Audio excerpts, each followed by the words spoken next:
Alegria e satisfação que cumprimentamos os nossos amigos e irmãos do portal Escola Dominical com a gloriosa paz de nosso Senhor e Salvador Jesus Cristo.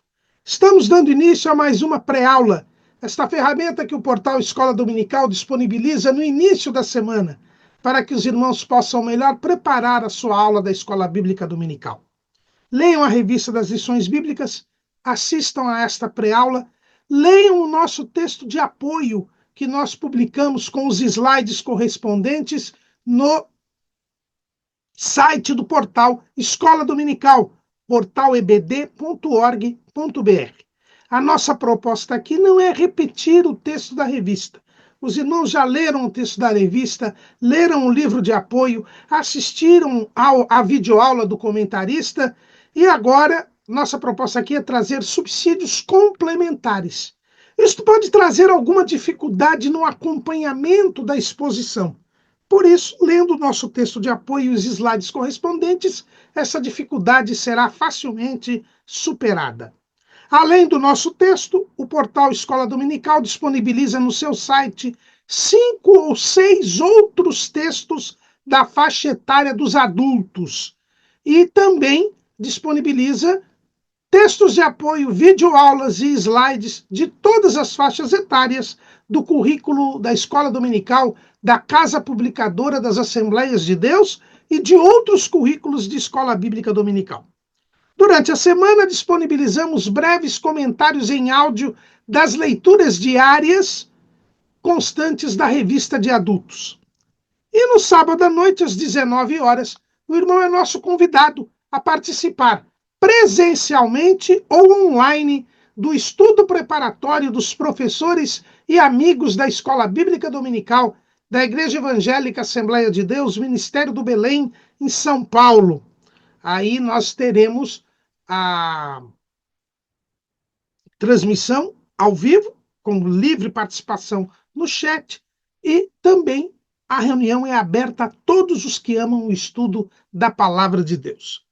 Estas reuniões, elas se realizam na sede do Ministério do Belém, na rua Doutor Fon 140, no bairro do Belenzinho, no 4º andar, no auditório Pastor José Wellington Bezerra da Costa.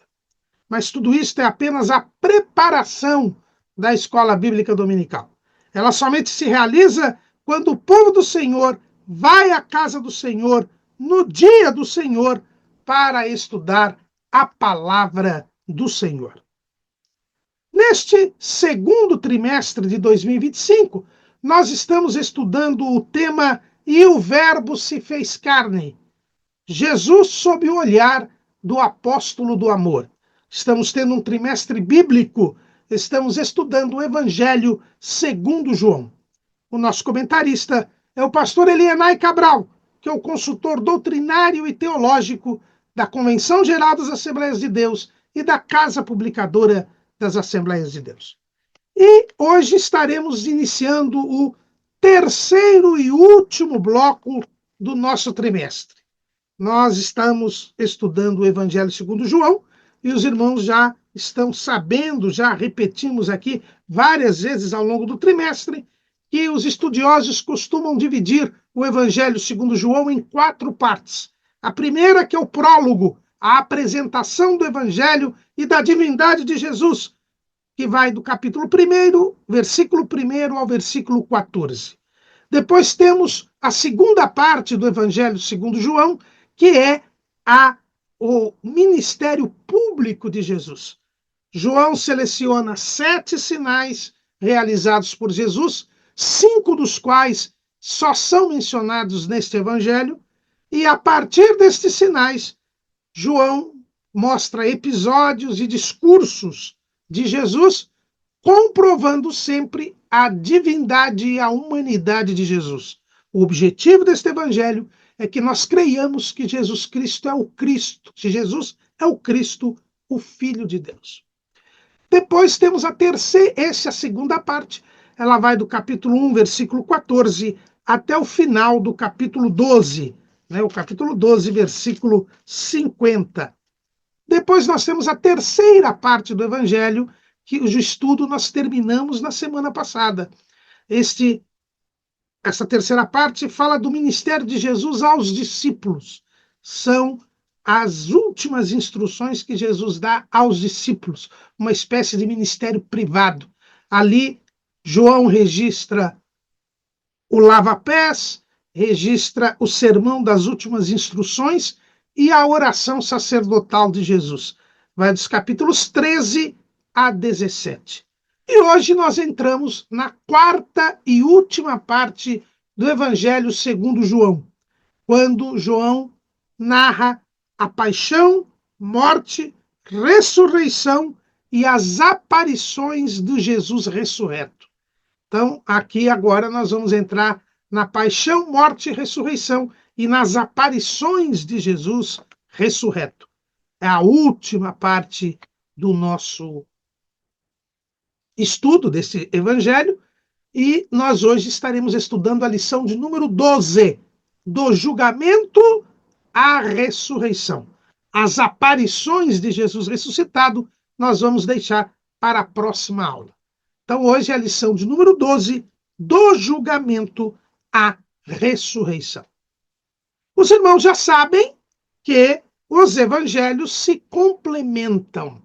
Os muçulmanos criticam haver 4 evangelhos, dizendo que isto é um sinal da fragilidade do cristianismo. Bem ao contrário, a existência de 4 evangelhos, cada um mostrando Jesus sob um perfil, é uma riqueza e um sinal de força da mensagem evangélica. Por primeiro, porque estes 4 evangelhos foram elaborados em circunstâncias diferentes, em épocas diferentes, por pessoas diferentes e que tiveram diferente acesso às informações. E, naturalmente, há diferenças entre eles, mas eles se complementam. Tanto que existe uma disciplina no curso de teologia, que, aliás, os cursos de teologia raramente apresentam nos nossos dias, que se chama Harmonia dos Evangelhos, onde nós vemos, como dizia o saudoso pastor Severino Pedro da Silva, que as escrituras se combinam em cada detalhe. Os evangelhos, eles montam um quebra-cabeça e nós então vemos na sua plenitude a vida e o ministério de nosso Senhor e Salvador Jesus Cristo. A existência de mais de uma testemunha confirma a veracidade do relato bíblico, confirma a veracidade da peregrinação terrena de Jesus. E a existência de diferenças entre estes relatos reforça a credibilidade. Nós trabalhamos como juiz de direito e quando as testemunhas contavam algo diferente, mas que na essência era a mesma coisa, isto nos dava a garantia de que elas estavam falando a verdade. Quando todas as testemunhas repetiam a mesma coisa, nós já tínhamos a certeza de que as testemunhas eram produzidas, tinham sido preparadas para mentir. Então, esta diversidade, mas esta harmonia é a força do Evangelho, é a prova cabal de que Jesus realmente esteve entre nós e de que o que foi revelado é verdade a seu respeito. Com o processo da paixão, morte e ressurreição de Jesus, não é diferente. Os relatos dos evangelistas diferem, não mudam a essência de que Jesus sofreu, morreu numa cruz, foi injustamente condenado para ser morto na cruz e ao terceiro dia ressuscitou. Agora, as nuances de todo este processo são enfocadas de forma diferenciada pelos 4 evangelistas. E não haveria de ser diferente com João, que nós já vemos e temos visto, que é um evangelho bem diferenciado, porque tinha um propósito pontual, que é o de fazer as pessoas crerem que Jesus é o Cristo, Filho de Deus, foi escrito num momento em que a igreja passava por uma mudança de geração, sofria com as heresias e com a perseguição do Império Romano, e as heresias principalmente combatiam esta dupla natureza de Jesus, a sua divindade ou a sua humanidade, e João, inspirado pelo Espírito Santo, vem complementar o relato da vida de nosso Senhor e Salvador Jesus Cristo. Tanto que quase a totalidade do registro deste evangelho é de fatos e ocorrências não mencionados nos demais evangelhos. Com relação à paixão, morte e ressurreição, que é o ápice do cumprimento da missão de Jesus, não haveria de ser diferente. Essa realidade é tão evidente que, se nós formos à música, e se nós formos lá no século XVII, quando esteve entre nós um dos maiores músicos de todos os tempos, o alemão Johann Sebastian Bach, que inclusive foi considerado assim o ápice da música, num documentário, numa série de documentários sobre a música, feita por aquela plataforma de streaming Brasil Paralelo, e nós recomendamos, né, quando ele fala a respeito da música. A Bach é considerado aí o ápice, o apogeu da música na humanidade. Bach, ele escreveu 2 obras a respeito da paixão, morte e ressurreição de Jesus. Uma delas é a Paixão segundo São Mateus. Então ele pega o relato do evangelista Mateus e elabora aí a sua obra musical, que também é cantada. E depois ele escreveu a Paixão segundo São João. Então veja que pela diferença entre ambas, ele pôde criar 2 obras musicais diferentes, né? Falando do mesmo assunto. Mateus não contraria João, João não contraria Mateus, mas a diferença de relato é tanta que Johann Sebastian Bach pôde fazer 2 obras musicais diferentes: a Paixão segundo São Mateus e a Paixão segundo São João. João começa a descrição da paixão, morte e ressurreição de Jesus no capítulo 18, lá onde se inicia o processo da paixão. Muitas pessoas, quando falam da paixão de Jesus, pensam apenas na cruz do Calvário. Mas, na verdade, a agonia de Jesus começa no jardim do Getsemane, lá no Monte das Oliveiras, onde Jesus é preso. Mas também a paixão de Jesus não começa na prisão. Ela começa na oração que Jesus faz ao Pai, as 3 orações que ele faz ao Pai, para que, se possível, ele escapasse, fosse poupado de todo aquele sofrimento e morte. Jesus ali, ele sacrifica a sua vontade. Como homem sem pecado, ele não poderia aceitar a morte. Nós, pecadores, não aceitamos a morte. Que dirá Jesus, que não tinha pecado? Porque a morte física é uma punição, é um castigo decorrente da entrada do pecado no mundo. Como Jesus não havia pecado, o castigo não se lhe aplicava. Então, como ser humano, ele não poderia aceitar a morte. Mas ele sacrifica a sua vontade porque o Pai queria que ele assumisse o nosso castigo. É por isso que o profeta Isaías diz: o castigo que nos traz a paz estava sobre ele. Ele não havia pecado, portanto não deveria morrer fisicamente, mas ele assume o nosso lugar. Então, esse é o primeiro processo de sofrimento de Jesus.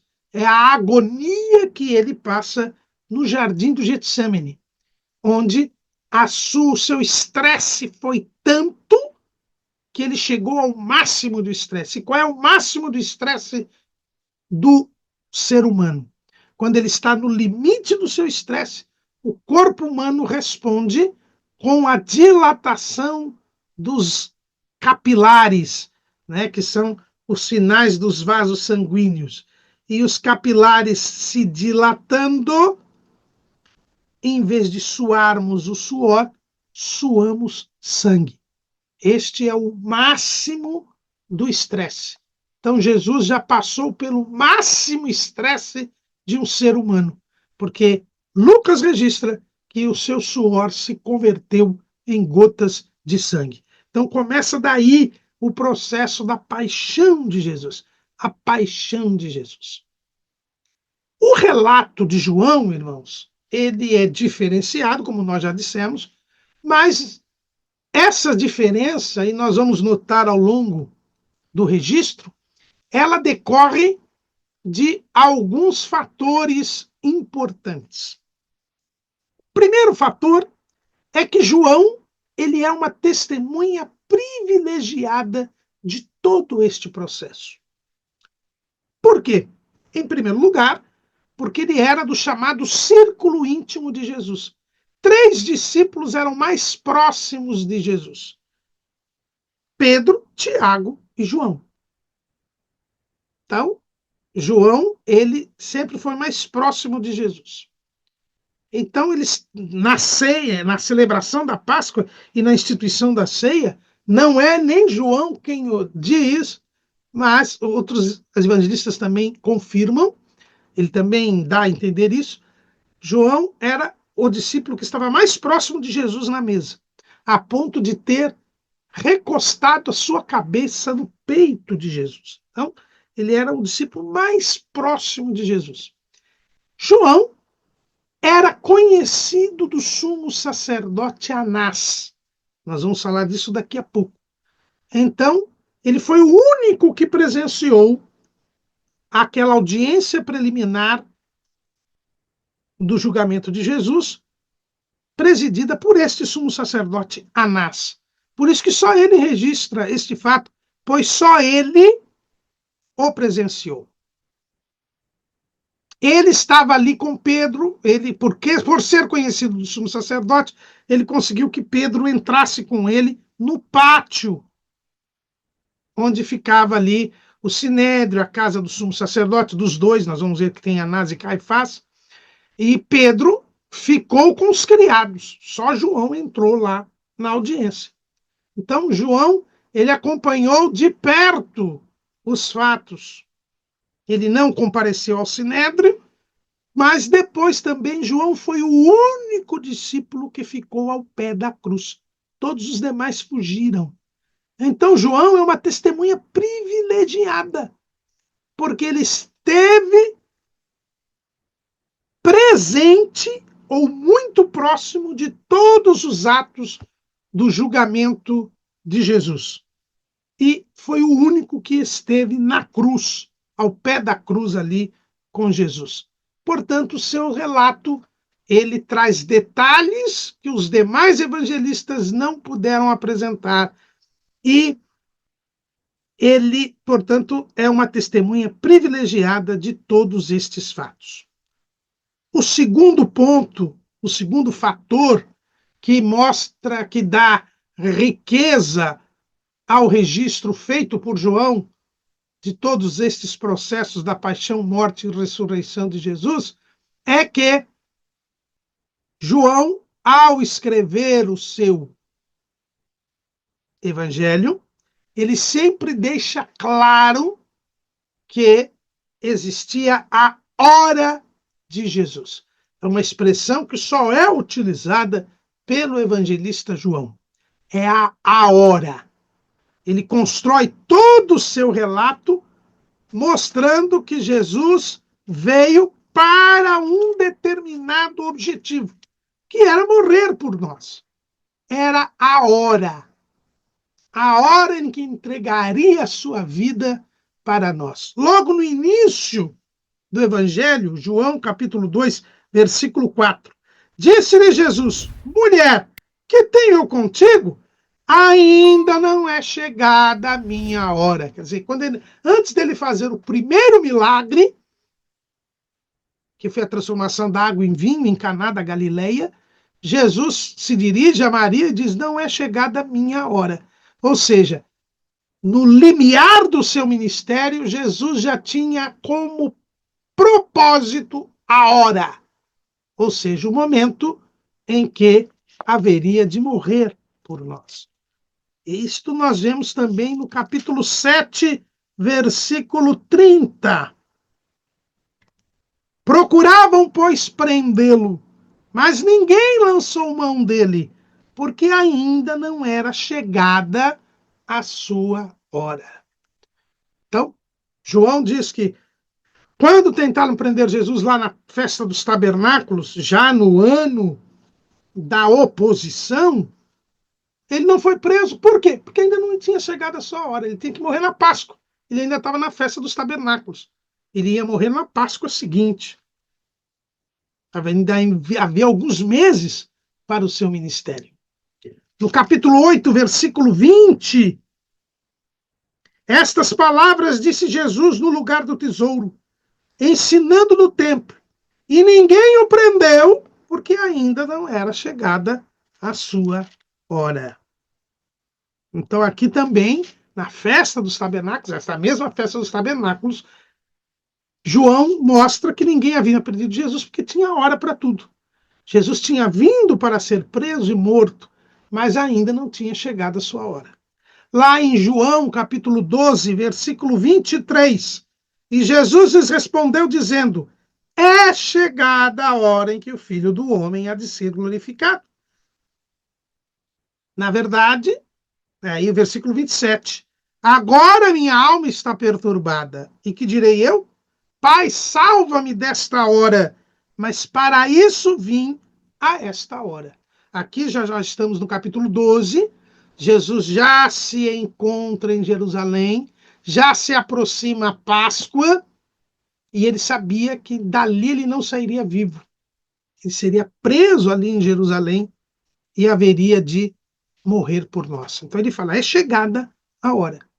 No capítulo 13, no início ali do ministério de Jesus aos seus discípulos, esta terceira parte do Evangelho, nós já estudamos na lição do número 8. Ora, antes da festa da Páscoa, sabendo Jesus que já era chegada a sua hora de passar deste mundo para o Pai, como havia amado os seus que estavam no mundo, amou-os até o fim.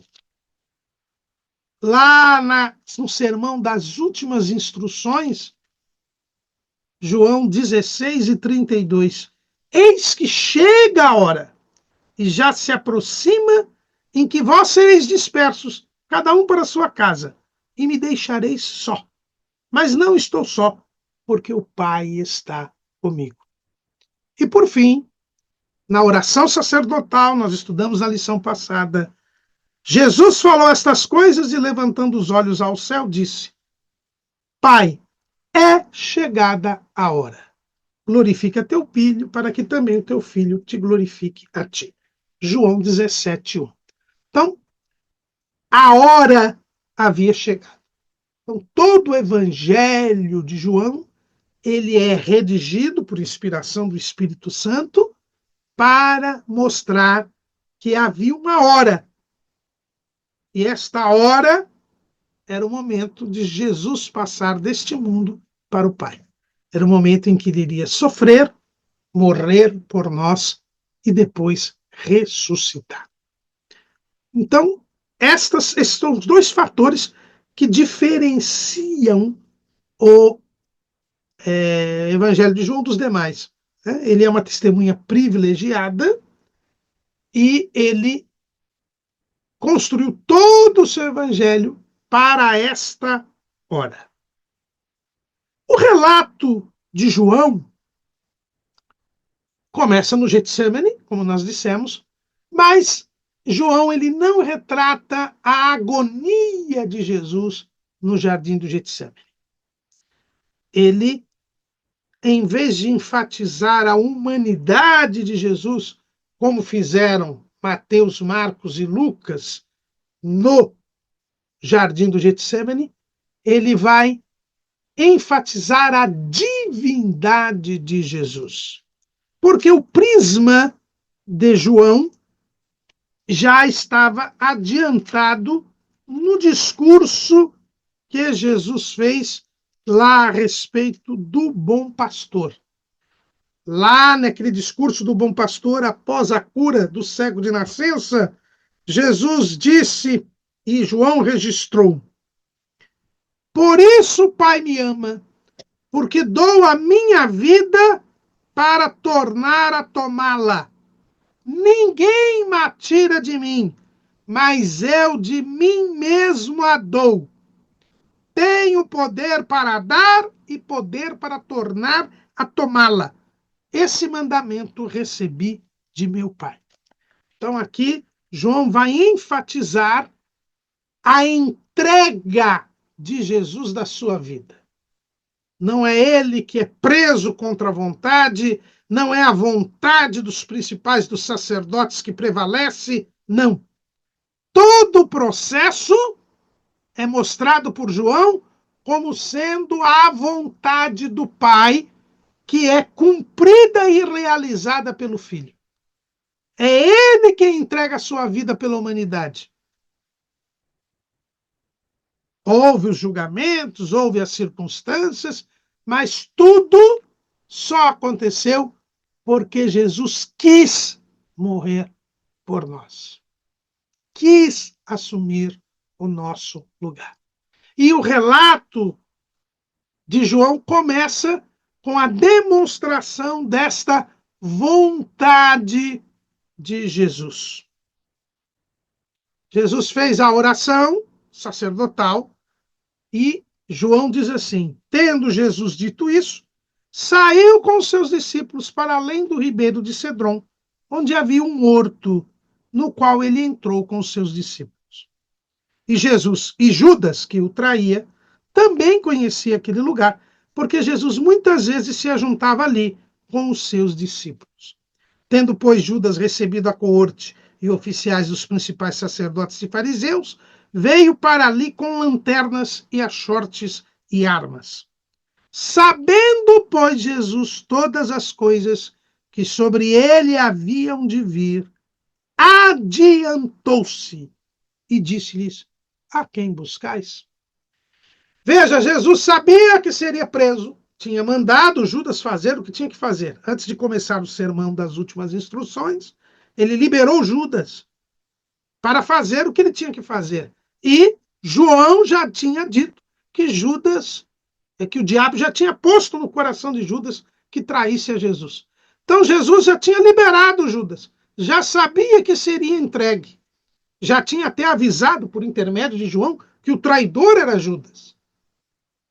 E agora, sabendo que tinha chegado a sua hora, ele vai primeiro para um lugar que ele sempre ia. Então ele facilitou a sua prisão. Isso já mostra que ele queria ser preso, que ele estava entregando a sua vida. Ele libera o traidor para fazer a traição e vai para o mesmo lugar que ele sempre ia, porque sabia que ali seria encontrado.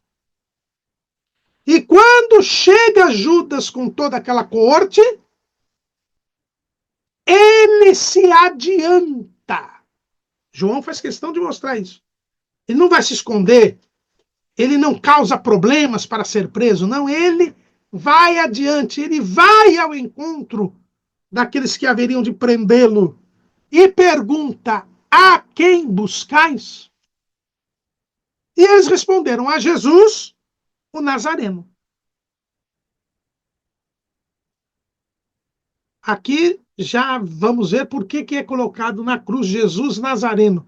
Era assim que ele era conhecido.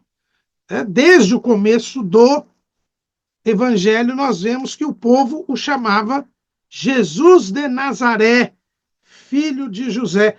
É assim que Filipe identifica para Natanael. Capítulo 1, versículo 45. Filipe achou Natanael e disse: havemos achado aquele de quem Moisés escreveu na lei e de quem escreveram os profetas, Jesus de Nazaré, filho de José. Então aqui nós temos Jesus o Nazareno, Jesus de Nazaré. E agora aqui, irmãos, vem a demonstração da divindade de Jesus, ou da deidade de Jesus, no episódio do Getsemane. A quem buscais? A Jesus o Nazareno. E aí Jesus se identifica como Deus. Sou eu. E Judas, que o traía, estava também com eles. Quando, pois, lhes disse, sou eu, recuaram e caíram por terra. Por 7 vezes, no Evangelho segundo João, Jesus fala, eu sou, ou sou eu, que é a expressão que Deus usou para Moisés, identificou-se para Moisés lá no Monte Horebe. Eu sou o que sou. Eu sou, me enviou a vós. Então, é o nome de Deus. Jesus se identifica com o nome de Deus. Ele diz, sou eu. E quando ele foi dito isso, os soldados recuaram e caíram por terra. Jesus mostra o seu poder. Se quisesse, poderia ter fugido. Mas ele se entregava por nós. Ele deixou que os soldados se levantassem, se recompusessem. E o texto diz, capítulo 18, versículo 7, eu estou lendo o capítulo 18 de João. Tornou-lhes, pois, a perguntar, a quem buscais? E eles disseram, a Jesus o Nazareno. Jesus respondeu, já vos disse que sou eu. Se, pois, me buscai a mim, deixar ir estes, para se cumprir a palavra que tinha dito, dos que me deste, nenhum deles perdi. Então aqui, irmãos, nós vemos que Jesus repete mais uma vez, sou eu. Como eu disse, por 7 vezes no Evangelho segundo João, Jesus usa a expressão sou eu.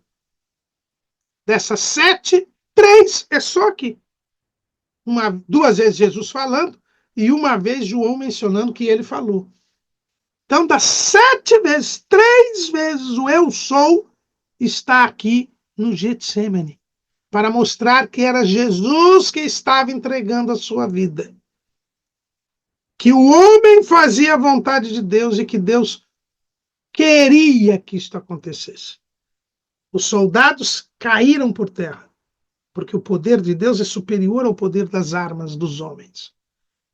Mas Deus feito homem, Jesus, deixou que os soldados se recompusessem, mais uma vez disse que era Deus, e ainda mandou que os soldados deixassem os discípulos partir. E todos os discípulos partiram. Nenhum deles foi preso, porque Jesus mandou que os soldados mantivessem os discípulos soltos. Tudo no controle absoluto de Deus. Era ele quem dava sua vida. Não era ninguém que atirava dele.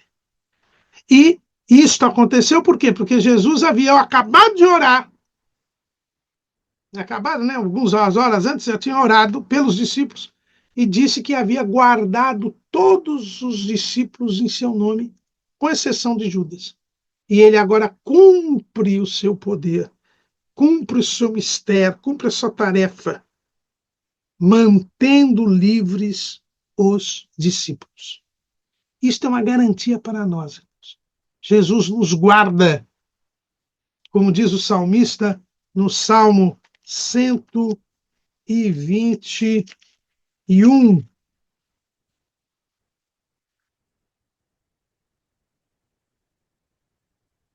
Versículo 5. O Senhor é quem te guarda, o Senhor é a tua sombra à tua direita. O sol não te molestará de dia, nem a lua de noite. O Senhor te guardará de todo mal, ele guardará a tua alma. O Senhor guardará a tua entrada e a tua saída, desde agora e para sempre.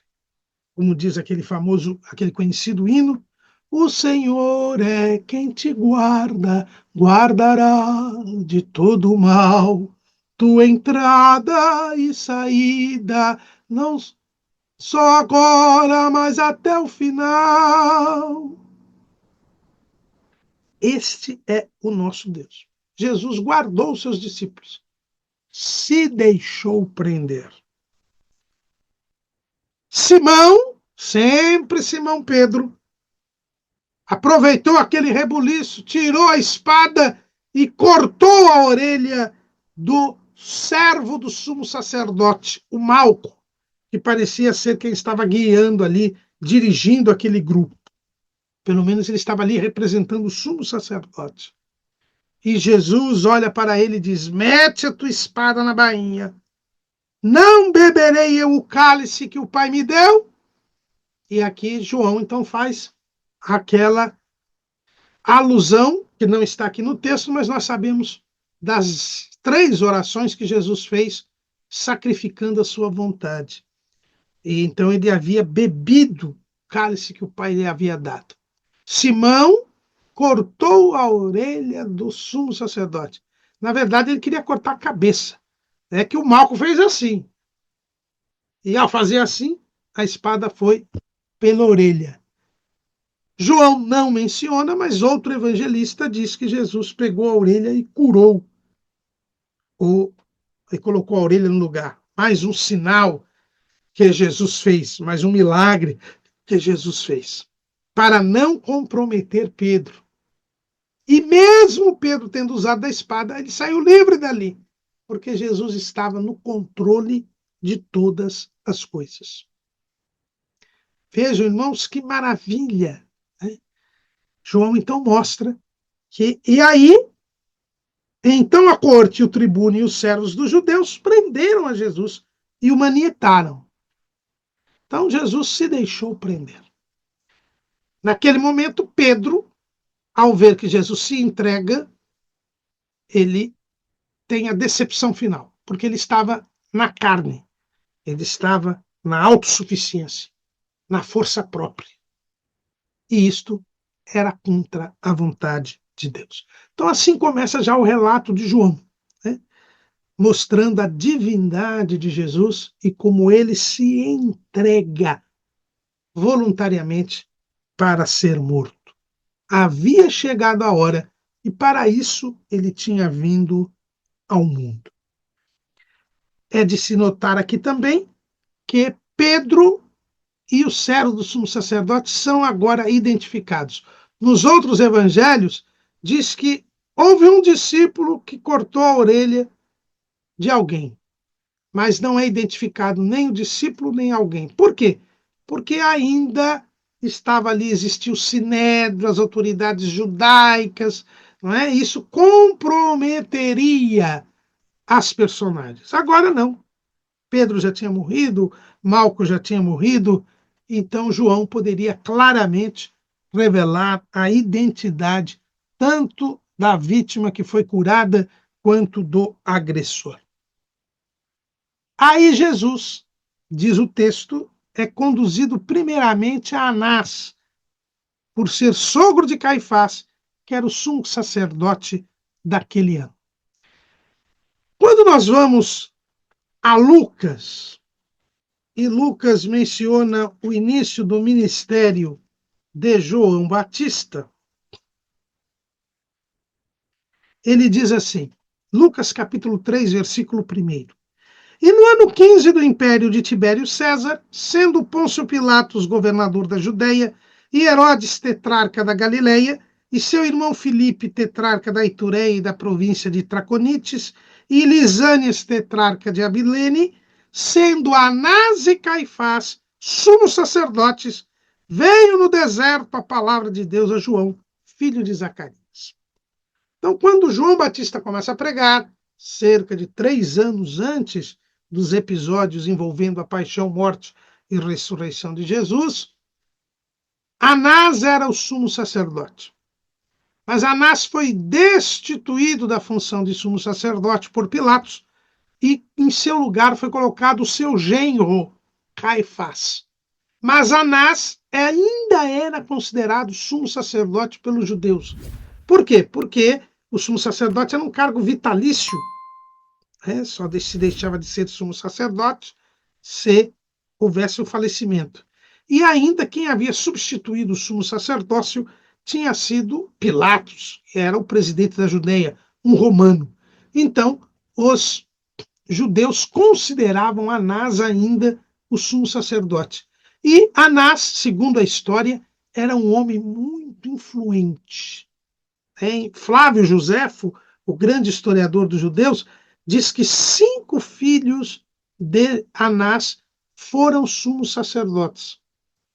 E aqui não era um filho, mas era o seu genro, casado com sua filha. Então Anás era uma autoridade muito influente. Tanto é que João, um mocinho, por ser conhecido do sumo sacerdote, conseguiu entrar, inclusive, na sala onde houve esta audiência preliminar. João já nos havia dito, está lá no capítulo 11, que o sumo sacerdote Caifás tinha decidido que Jesus tinha de ser morto. Está lá em João, capítulo 11, versículo 46. Mas alguns deles foram ter com os fariseus e disseram-lhes o que Jesus tinha feito, ou seja, ressuscitado Lázaro. Depois os principais dos sacerdotes e os fariseus formaram conselho e diziam: que faremos, porquanto este homem faz muitos sinais?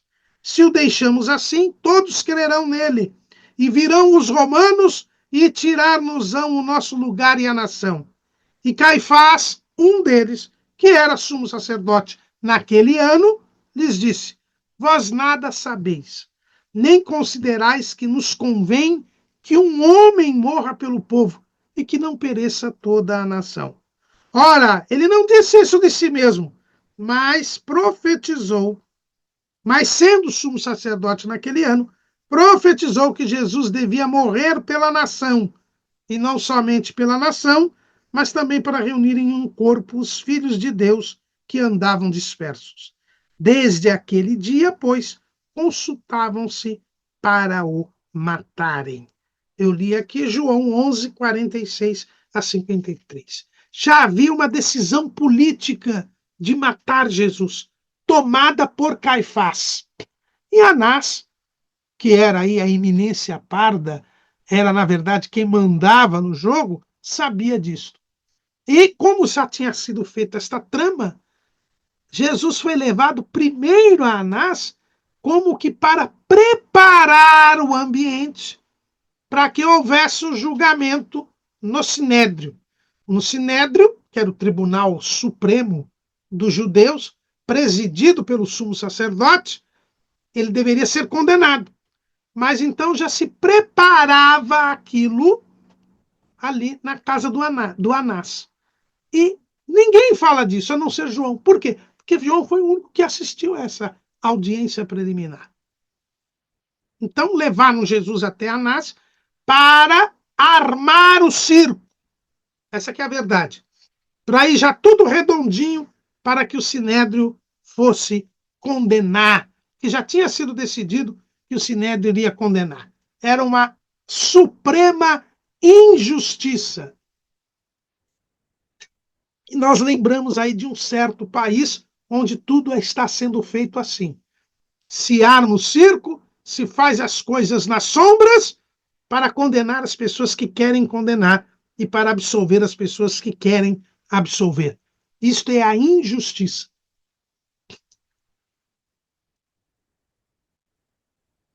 João, como era conhecido do sumo sacerdote, pôde entrar ali no pátio do templo, onde ficava ali também o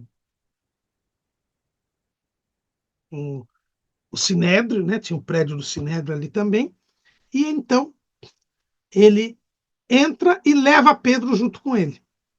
Pedro fica entre os criados e ele, como é conhecido do sumo sacerdote, vai lá. Enquanto João ficava lá na sala do Anás, o Pedro ficou com a criadagem. E a porteira, já foi a porteira que disse: Você não é discípulo desse homem? E aí Pedro disse: Não sou. Estava frio, era madrugada. Pedro vai se aquentar numa fogueira que os criados haviam feito. E um deles também viu Pedro e disse: Se ele não era um dos discípulos, ele negou pela segunda vez: Não sou. E um dos servos do sumo sacerdote, que era parente do Malco, de quem ele tinha cortado a orelha, disse: Eu não vi você no jardim com ele? O Pedro negou pela terceira vez e o galo cantou.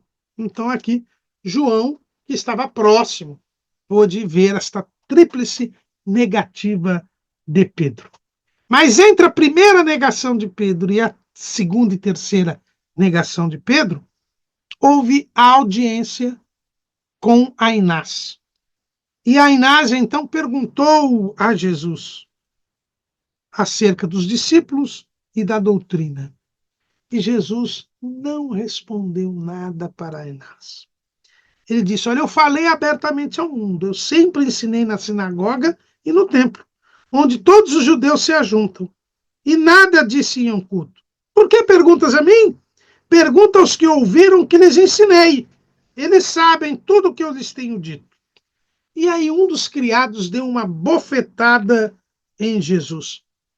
Foi a primeira agressão sofrida por Jesus. E Jesus olhou para aquele criado e disse: Se falei mal, dá testemunho do mal. E se bem, por que me feres? Então Jesus aqui já foi injustamente ferido. Ele não quis dar satisfações a Anás. E Anás, então, o mandou para Caifás. Quer dizer, ele não pôde armar, porque ele queria pegar alguma palavra de Jesus para, a partir desta palavra de Jesus, armar o julgamento. Não conseguiu. E então mandou Jesus para o Sinédrio, para Caifás. João, ele não relata o julgamento de Jesus no Sinédrio, porque ele não estava presente, ele só esteve presente nesta audiência preliminar. Jesus é levado para o Sinédrio, lá ele é condenado injustamente, e como o Sinédrio não podia aplicar a pena de morte, então eles levam Jesus pela manhã, cedo, até Pilatos, que era o presidente da Judéia, era o representante de César. Eles precisavam condenar Jesus pela lei romana, para que, pela lei romana, ele fosse condenado à morte. O Sinédrio não podia aplicar a pena de morte. Os romanos não permitiam isso. E então eles queriam matar Jesus, então eles arrumaram uma condenação, que foi a condenação por blasfêmia, porque ele se fazia Deus, e agora eles vão tentar uma condenação na lei romana, para que pudesse Jesus ser condenado à morte. Aí João, que ali estava por perto, acompanhou o grupo que levou Jesus até Pilatos. Pilatos estava em Jerusalém, ele costumava ficar em Cesareia, mas ele estava em Jerusalém porque era a festa da Páscoa. Sempre que tinha as festas, o presidente da Judéia ia até Jerusalém, levava tropas romanas, porque com aquele ajuntamento de pessoas, por causa da festa, se fosse a Páscoa, fosse Pentecostes, fosse a festa dos tabernáculos, era reforçada a segurança para evitar tumultos, revoltas, e por isso Pilatos ia até Jerusalém.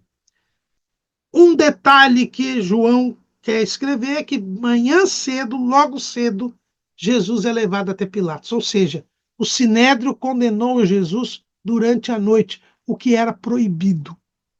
O Sinédrio não podia se reunir durante a noite. Ele só podia deliberar quando o sol já havia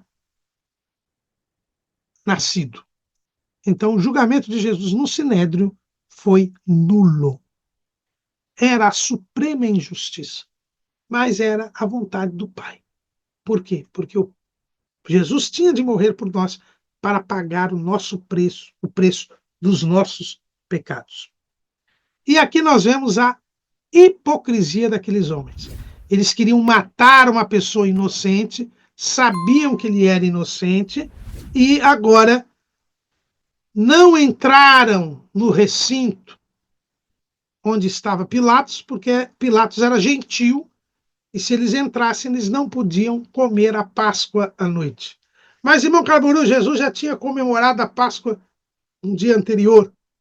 A lei judaica permitia que a Páscoa fosse comemorada em 2 dias seguidos, por causa do fuso horário, para que os judeus de outros lugares também pudessem comemorar a Páscoa. Como o dia judaico começa do pôr do sol ao outro pôr do sol, por causa da diferença de fuso horário, era permitido celebrar a Páscoa em 2 datas. E os santarrões gostavam de celebrá-la 2 vezes. Então, eles não quiseram entrar no recinto onde estava Pilatos para não se contaminar. Mas, na verdade, estavam pecando porque queriam matar. E um dos mandamentos é não matarás. Esta é a hipocrisia, né, que João revela. Agora, João ele descreve com detalhes o diálogo ou os diálogos entre Pilatos e Jesus. Né? Pilatos pergunta: qual é a acusação que vocês trazem contra esse homem? E eles não trazem acusação. Eles dizem: olha, se ele não fosse malfeitor, nós não entregaríamos.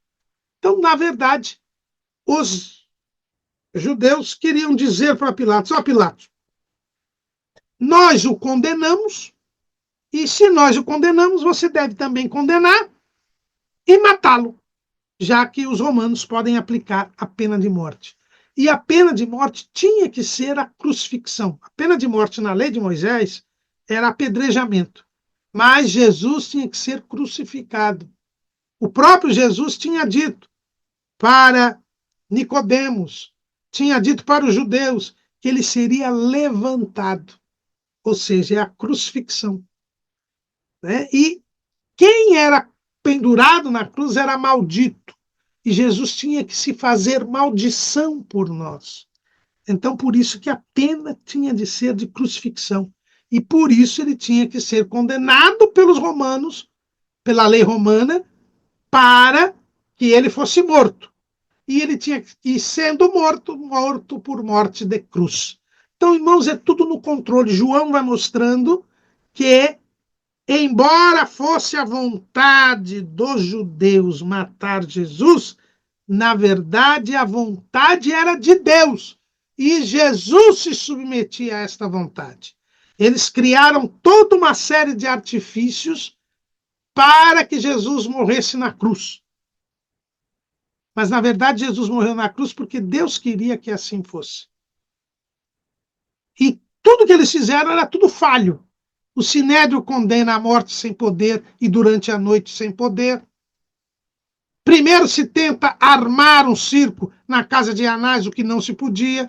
E agora eles chegam para Pilatos pedindo que Pilatos mandasse matar Jesus sem motivo. E aí Pilatos diz: não, vocês condenaram? Tudo bem, julguem conforme a lei de vocês.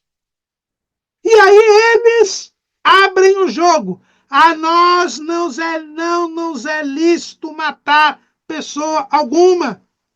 Eles dizem: nós estamos trazendo para você porque nós queremos matar esse homem. Nós não podemos condená-lo à morte, mas nós queremos matar este homem.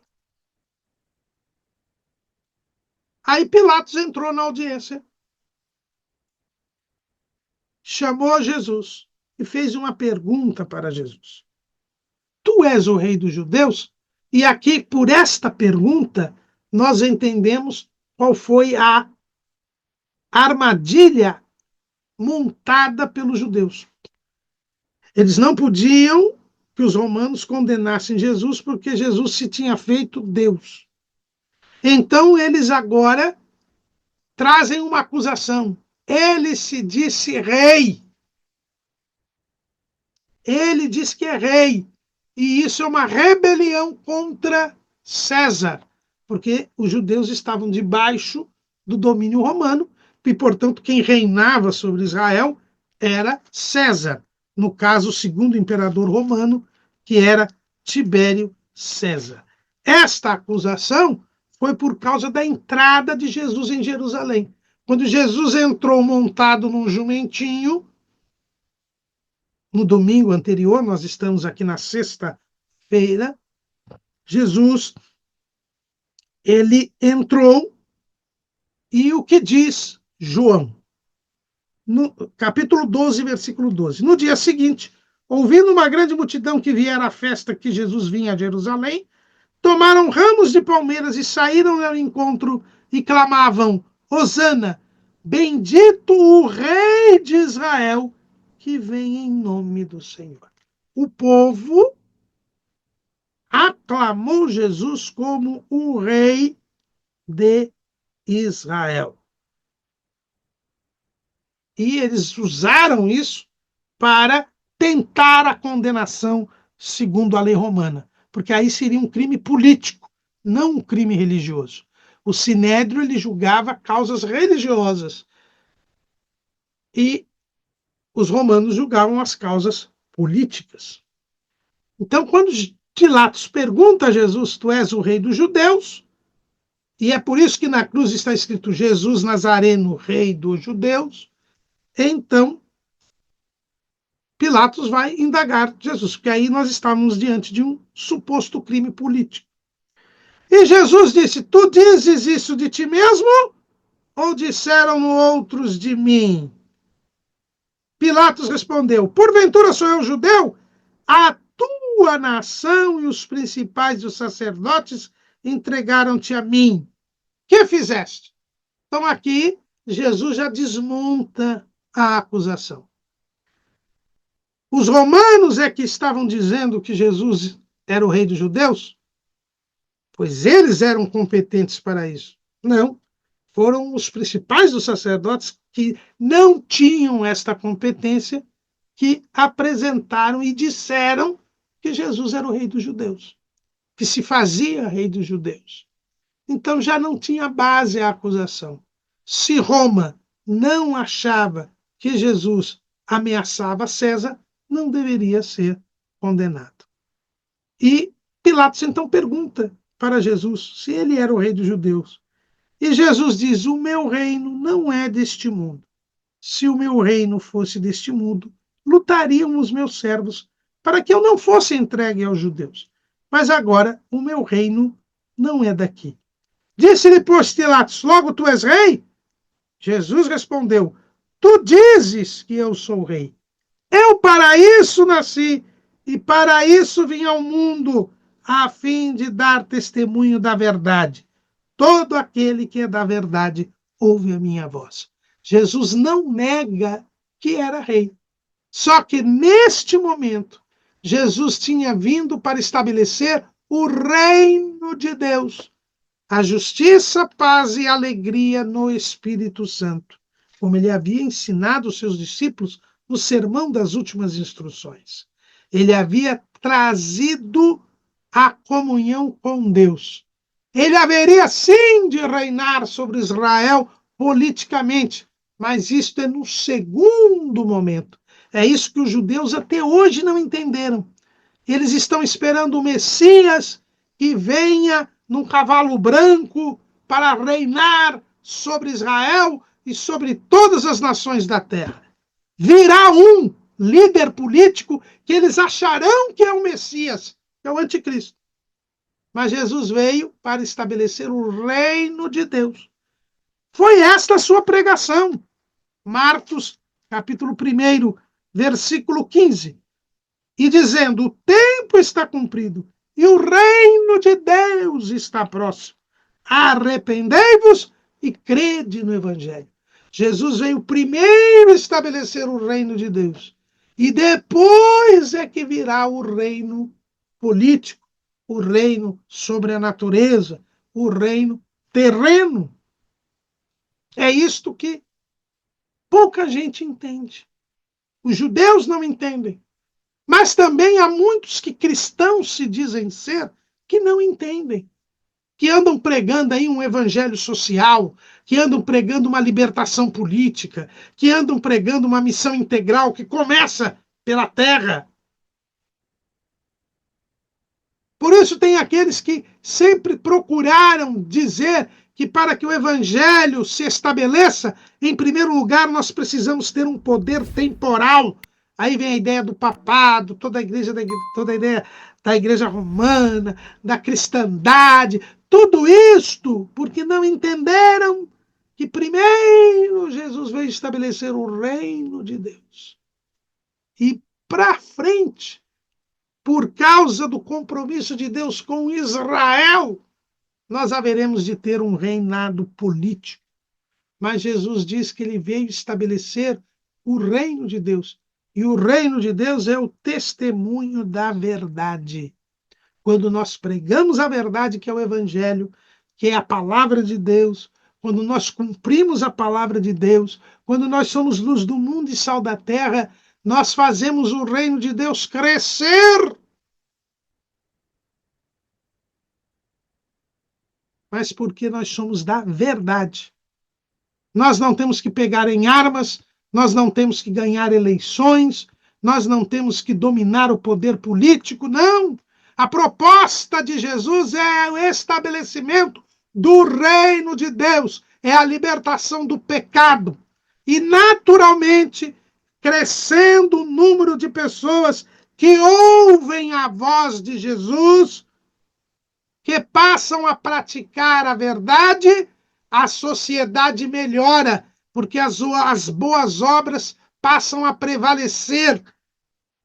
E aí nós vamos ter bem-estar político, bem-estar social, bem-estar econômico, que ainda não é o reino político, que só será estabelecido pelo único perfeito que pode governar a terra, que é nosso Senhor e Salvador Jesus Cristo, que virá depois que tiver levado a igreja, depois da apostasia, ele virá para estabelecer o seu reino milenial.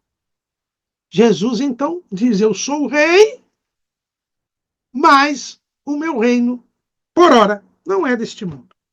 Eu vim dar testemunho da verdade. E todos que ouvirem a minha voz são aqueles que são da verdade. E Pilatos, como um gentil, como um romano, ele diz: que é a verdade?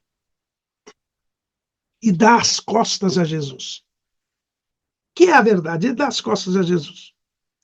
Mas, na verdade, se ele tivesse perguntado, esperado a resposta de Jesus, Jesus teria respondido da mesma forma que havia respondido para Tomé: eu sou o caminho, a verdade e a vida. Pilatos volta e diz para os principais sacerdotes: não acho nele crime algum. A maior autoridade do mundo, porque Pilatos ali era o representante de César, que era o dono do mundo. Ele atesta a inocência de Jesus. Era o Cordeiro de Deus que tira o pecado do mundo. O Cordeiro Pascal, sem defeito, que durante 3 anos e meio foi visto pelo povo. Ninguém encontrou o defeito. O próprio Jesus diz: quem me convence de pecado? E é por ele ser inocente e sem pecado que ele seria morto. Porque o Cordeiro de Deus que tira o pecado do mundo tinha que ser alguém que em tudo fosse tentado, mas que nunca tivesse pecado. Pilatos disse: não vejo crime algum. Mas, como não era a vontade de César que devia prevalecer, mas a vontade de Deus, Pilatos disse: olha, tem um costume de eu soltar, de dar anistia para o indulto, para um malfeitor na Páscoa. Então ele pega Jesus e pega Barrabás. Barrabás, aqui, João simplesmente diz que ele era um salteador. Mas os outros evangelistas mostram que, além de salteador, ele era homicida. é o que nós chamamos hoje de latrocida, né? Alguém que mata para roubar. Na verdade, Barrabás, ele era daquele grupo terrorista, dos zelotes, que defendiam a luta armada para derrubar os romanos. Eles defendiam a guerra, porque eles diziam que enquanto os judeus permitissem o domínio romano, o Messias não viria. É uma versão desse pessoal hoje, da teologia da libertação, da teologia da missão integral, do evangelismo social, né? Primeiro vamos mudar a política para depois nos livrarmos do pecado. O que é mentira. Se a gente não se livra do pecado, a gente não muda a sociedade.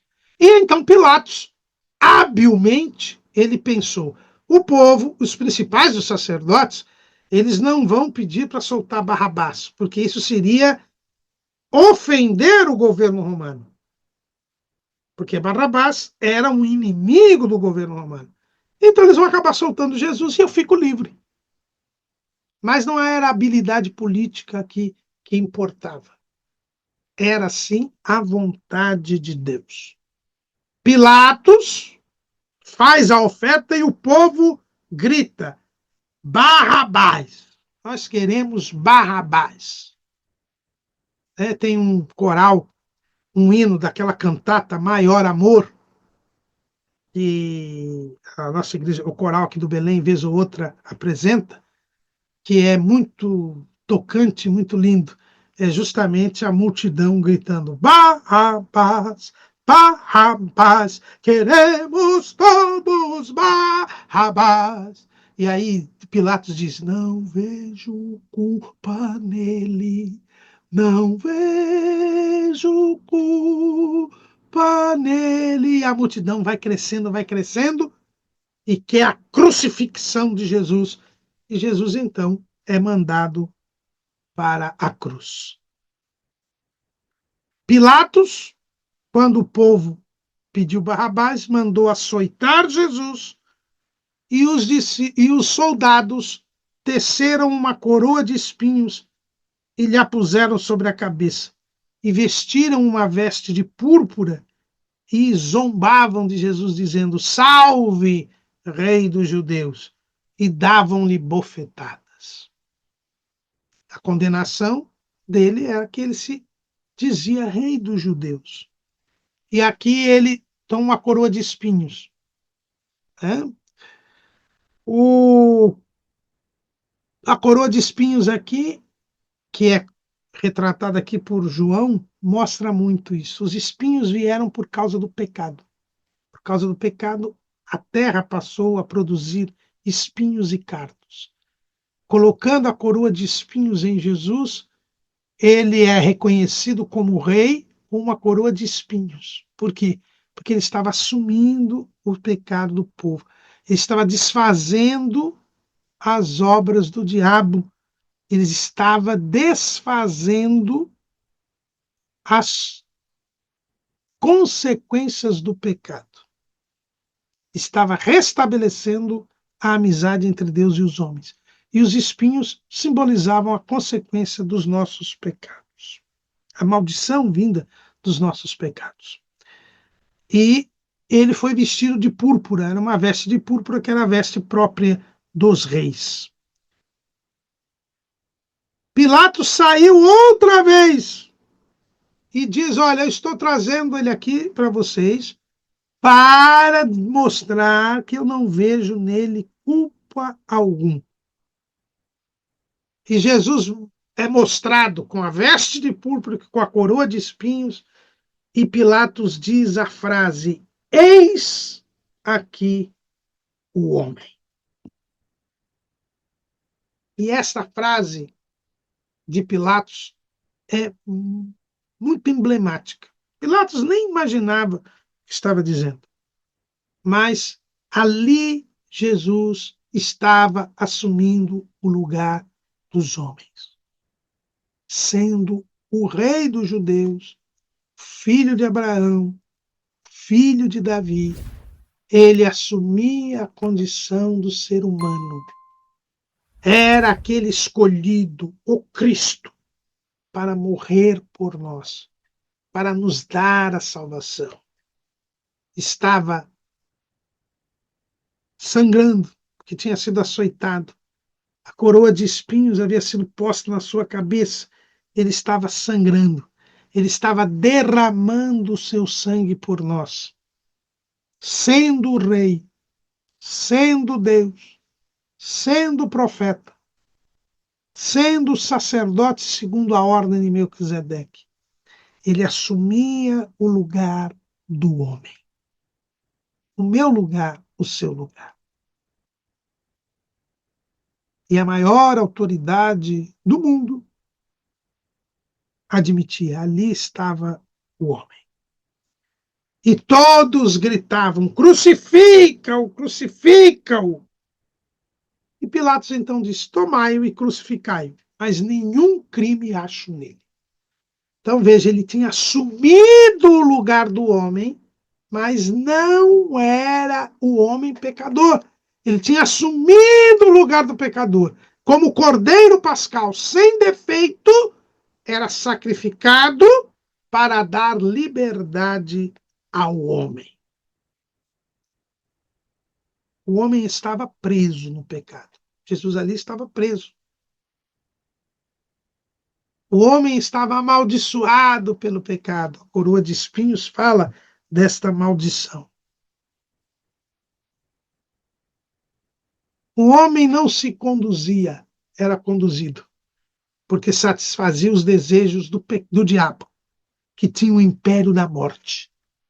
E Jesus, pela morte, haveria de aniquilar o império da morte, como diz o escritor aos Hebreus, Hebreus capítulo 2, versículo 14. E visto como os filhos participam da carne e do sangue, também ele participou das mesmas coisas, para que pela morte aniquilasse o que tinha o império da morte, isto é, o diabo. E é interessante que com tudo isso ele tinha a veste de púrpura, porque ele nunca deixou de ser o rei dos judeus. Ele não usava da sua autoridade no momento, mas tiveram de reconhecê-la.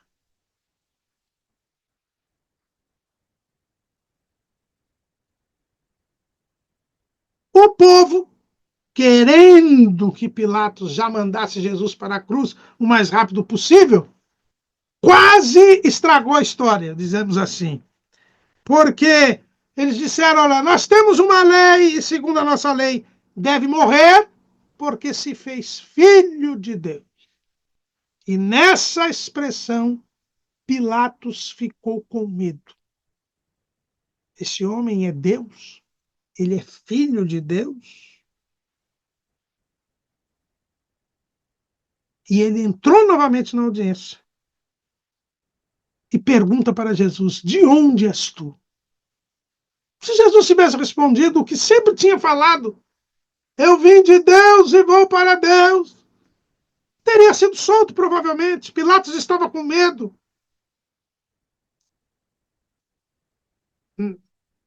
Com essa expressão, um dos evangelistas diz que a sua esposa tinha tido um sonho com Jesus. Jesus não respondeu para Pilatos de onde ele era. Pilatos disse, você não fala isso? Você não sabe que eu tenho poder para te crucificar e poder para te soltar? E Jesus mostra quem tinha o controle da situação. Não era Pilatos. Jesus disse, nenhum poder terias contra mim se de cima te não fosse dado. Mas aquele que me entregou a ti, maior pecado tem. E Pilatos, então, decidiu soltar Jesus. Mas os judeus criaram uma situação. Eles viram que tinham falado do crime religioso, isso tinha atrapalhado os seus planos, eles voltam a insistir no crime político. Se soltas este, não és amigo do César. Qualquer que se faz rei é contra o César. Aí Pilatos levou Jesus ao tribunal e lá o povo volta a pedir a crucifixão de Jesus. Pilatos diz, vocês querem que seja crucificado o vosso rei? Eles responderam, não temos rei senão a César. E ele então como ele poderia ser acusado de estar absolvendo alguém que se levantava contra César, lavou as mãos, como dizem os outros evangelistas. João não retrata este gesto dele, e permitiu que Jesus fosse levado crucificado. Mas ele entendeu que Jesus era o rei dos judeus. Tanto que ele manda colocar na cruz Jesus Nazareno, o rei dos judeus. Os principais dos sacerdotes, quando viram isso escrito na cruz, correram até Pilatos para ele mudar. Não, escreva assim: diz ele, sou o rei dos judeus. E Pilatos diz: o que eu escrevi, escrevi. Porque Pilatos reconheceu que Jesus era o rei dos judeus. Olha que interessante. Quando os judeus disseram que ele se fazia filho de Deus, Pilatos voltou e disse que tinha poder para soltar Jesus. Jesus disse que ele não teria nenhum poder se não lhe fosse dado de cima. Ele reconheceu que Jesus era o rei dos judeus. E ele manda escrever. É por isso que Jesus, ele é agora aqui reconhecido como rei. João mostra que ele é o Cristo. Ele está indo morrer por nós, é a vítima do sacrifício, o Cordeiro de Deus. Ele é o sacerdote, porque ele oferece o sacrifício. Ele entrega a sua vida. Ele é o profeta. Ao longo do evangelho, nós vemos Jesus sendo reconhecido como profeta. Mas ele também é o rei dos judeus. Ele é o Cristo, pois só o Cristo pode exercer os 3 ofícios: rei, profeta e sacerdote. E então, João, que estava ali ao pé da cruz, ele pôde confirmar o quê? Em primeiro lugar, que pegaram as vestes de Jesus.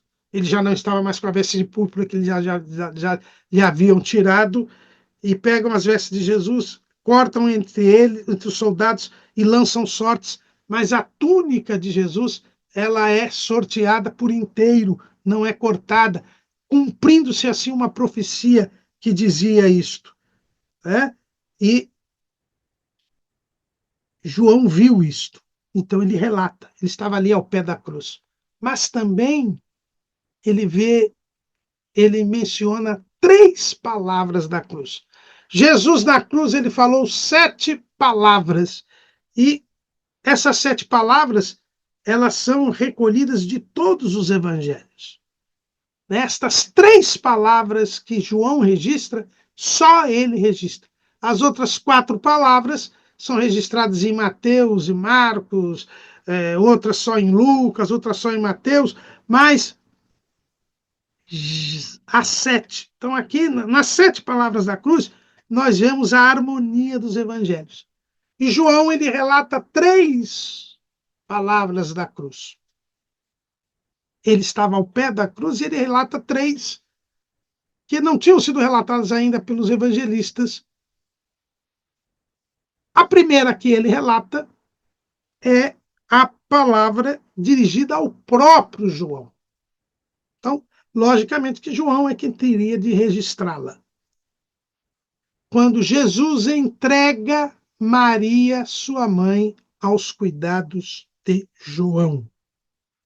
Aqui, saudoso pastor Antônio Gilberto, ele diz que aqui nós temos a palavra de recordação de Jesus por nós. Ao lembrar-se da sua mãe e a oferecer de cuidado, Jesus mostra que sempre lembra de nós e nos ajuda no tempo oportuno, como diz o escritor aos Hebreus. Ele se dirige a Maria e diz: mulher, eis aí teu filho, apontando para... Não apontando porque ele está com as mãos assim, né? Mas certamente virando a cabeça para João. E olhou para João e disse: eis aí tua mãe. E o texto diz que desde aquela hora o discípulo a recebeu em sua casa. Então, aqui nós vemos que Jesus cuida da família. Ele estava salvando a humanidade, mas ele para de salvar a humanidade para dar um teto à sua mãe. Por quê? Porque seus irmãos eram incrédulos, ele era o arrimo de família, e ele queria ter a convicção de que Maria seria bem tratada e cuidada até a sua morte. E ninguém mais ele podia confiar em ninguém mais do que em João, o único discípulo que não o havia deixado. Dirige-se a Maria como mulher, porque a mãe de Jesus, o irmão de Jesus, a irmã de Jesus são os seus discípulos, no sentido espiritual. Mas para João, ele diz, ó, eis aí tua mãe. A maternidade de Maria é terrena. Ali acabou. Maria deixou de ser mãe de Jesus para passar a ser mãe de João. Porque a maternidade de Jesus de Maria é terrena. Então não tem base nenhuma o dogma mariano da maternidade divina de Maria. Maria não está no céu intercedendo ou distribuindo as suas graças para a igreja, porque ela não é a mãe da igreja. Ela foi a mãe de Jesus, mas a partir daquele momento passava a ser a mãe de João. Quem é a mãe de Jesus, irmão de Jesus, irmã de Jesus? São os seus discípulos. Esta invenção de Caramuru não, é o que está na Bíblia. Na Bíblia. Marcos capítulo 3, versículo 34. E olhando em redor para os que estavam assentados junto dele, disse, eis aqui minha mãe e meus irmãos. Porque qualquer que fizer a vontade de Deus, esse é meu irmão e minha irmã e minha mãe. Relacionamento espiritual é entre Jesus e a igreja. O relacionamento de Jesus e Maria era terreno, era da família. Mas, como diz pastor Antônio Gilberto, no seu estudo sobre as 7 palavras da cruz, que está lá na Bíblia com comentários de Antônio Gilberto, publicada pela CPAD, aqui nós temos uma palavra de recordação de Jesus por nós. Essa é a primeira palavra da cruz registrada por João. A segunda palavra da cruz registrada por João é tenho sede. Então aqui veja que as palavras da cruz, olha, lá no Getsemane, João enfatiza a divindade de Jesus. Aqui na cruz, Jesus enfatiza a humanidade de Jesus. Era o filho que entrega sua mãe a alguém para cuidar. E agora é a pessoa que tem sede. Capítulo 19, versículo 28. Depois, sabendo Jesus que já todas as coisas estavam terminadas, para que a escritura se cumprisse, disse, tenho sede. Aqui é interessante. Parece que eu vejo Jesus fazendo um checklist. Todas as profecias que existiam a respeito dele. Ia nascer de uma virgem, cumpri. Ia nascer em Belém, cumpri. Ia voltar do Egito, cumpri. E foi indo, ensinar por parábolas, cumpri. Quando ele foi fazer o checklist,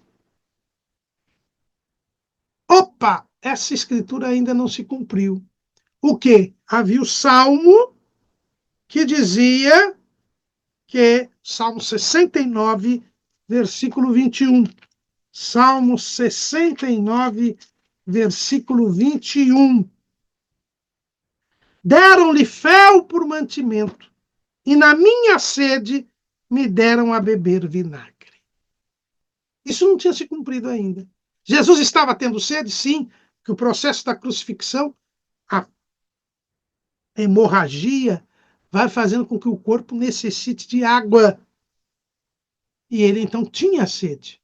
Mas ele só disse, tenho sede, para que se cumprisse a escritura, que lhe dessem fel e vinagre. Era um homem, Jesus, padecendo por nós. Seu corpo sofrendo as mesmas reações que qualquer corpo sofreria. E ele disse, tenho sede. E aí puseram um vaso cheio de vinagre, e encheram de vinagre uma esponja e pondo-a no isopo, lhe chegaram à boca. E quando Jesus tomou o vinagre, disse: aqui, esta palavra de Jesus, tenho sede, é a palavra de sofrimento por nós. Palavra de sofrimento por nós. Então aqui, Jesus sabia que ia beber vinagre quando dissesse tenho sede. Mas ele tinha que cumprir as Escrituras. Ele sofria por nós. Então o pastor Antônio Gilberto diz que esta palavra da cruz mostra que Jesus sofreu por nós. Como diz um hino da harpa cristã, eu sei que eu era culpado, mas ele sofreu já por mim. Eu sei que ele era inocente, padecendo tudo assim. Jesus sofreu por nós. Nós nunca podemos nos esquecer disso. E se ele sofreu por nós, sem merecer, nós devemos sofrer por ele. É falso o evangelho que diz pare de sofrer. Não. Nós temos que participar das aflições de Jesus. Né? Quem a participar das aflições participará da sua glória. Né? Então, nós temos de ter participação nas aflições de Jesus. Lógico que não sofreremos como Jesus sofreu. Né? Não tem como nós sofrermos como Jesus sofreu. Mas podemos sim sofrer por Jesus, porque ele sofreu por nós. Né?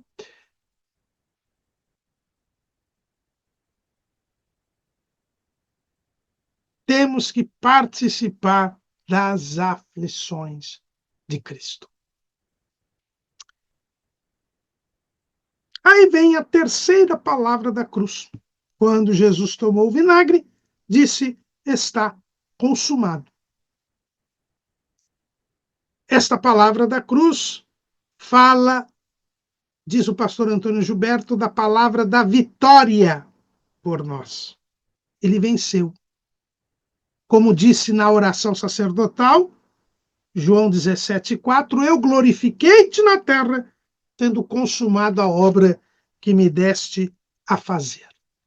Jesus cumpriu a sua missão, deu a sua vida por nós. E aí o texto diz que, inclinando a cabeça, entregou o seu espírito.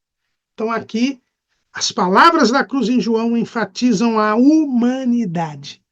Ele foi o Deus que fez homem para fazer a vontade do Pai. Está consumado, traz esta missão.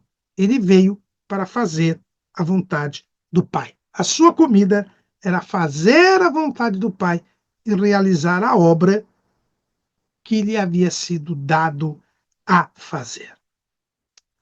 Aí João conta algo importantíssimo, que só ele podia contar, porque ele estava ao pé da cruz. Jesus havia morrido, estava se aproximando a Páscoa, o pôr do sol, e não se poderia ter corpos pendurados na cruz durante a Páscoa. Isso era abominação. E então eles foram quebrar as pernas dos condenados para acelerar a morte, porque a morte de cruz, muitas vezes, demorava dias para a pessoa morrer, dependia da resistência da pessoa. Por isso que ela é a morte cruel, a mais cruel de todas, porque ela é demorada. Quem morre crucificado morre por asfixia, algo lento, porque ele vai levantando a cabeça para poder respirar, perdendo sangue até morrer. Mas Jesus morreu logo. Quando foram, João relata que quando vieram quebrar as pernas dos condenados, ao verem que Jesus já havia morrido, não quebraram as suas pernas, o seu corpo, e isto para que sem que a escritura se cumprisse, nenhum dos seus ossos será quebrado. Um soldado, para confirmar que Jesus havia morrido, furou com uma lança ao seu lado. E João, que estava ao pé da cruz, viu que saiu sangue e água.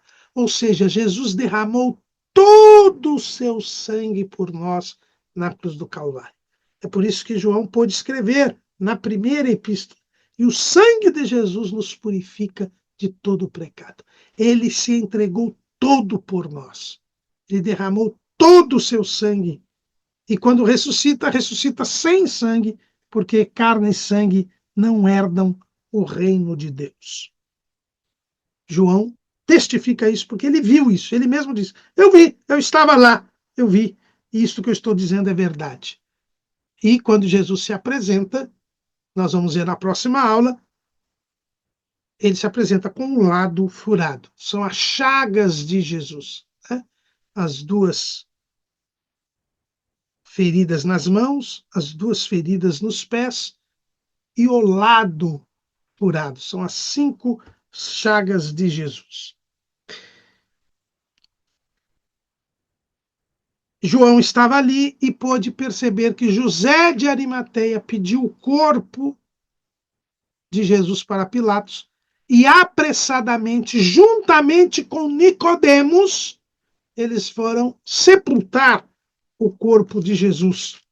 Rapidamente, porque já estava chegando o pôr do sol, mas Jesus não deixou de ser embalsamado e ser enrolado com lençóis, como era costume dos judeus, e foi sepultado.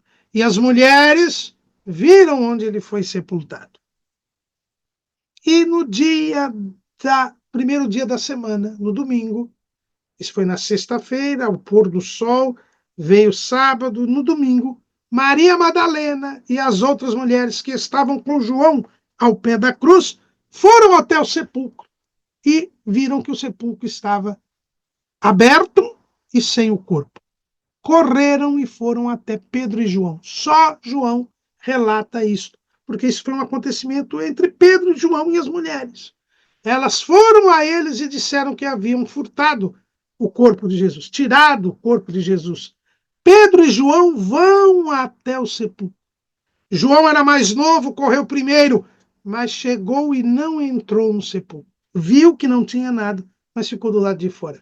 Pedro, mais afoito, chegou depois e entrou no sepulcro. João, quando viu os lençóis. Pedro entrou, viu no chão os lençóis e o lenço que estava sobre a cabeça de Jesus enrolado num lugar à parte. Então, a cena que eles viram era de que o corpo havia saído dali, mas não retirado às pressas, mas o lenço estava enrolado. Os lençóis estavam à parte. Foi tudo ordenado, tudo muito bem organizado. E eles, ao virem aquilo, não entenderam.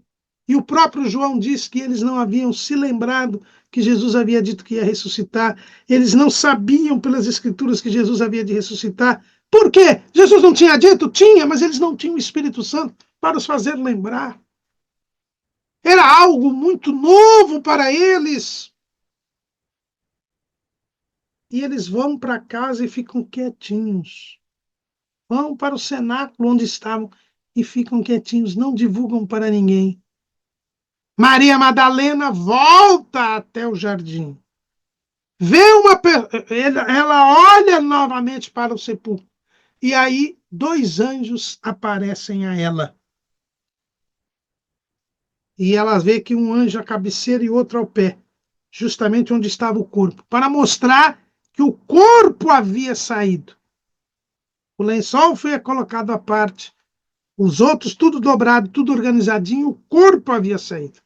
Para mostrar a ela que Jesus havia saído, ele havia dado a vida e havia tornado a tomá-la.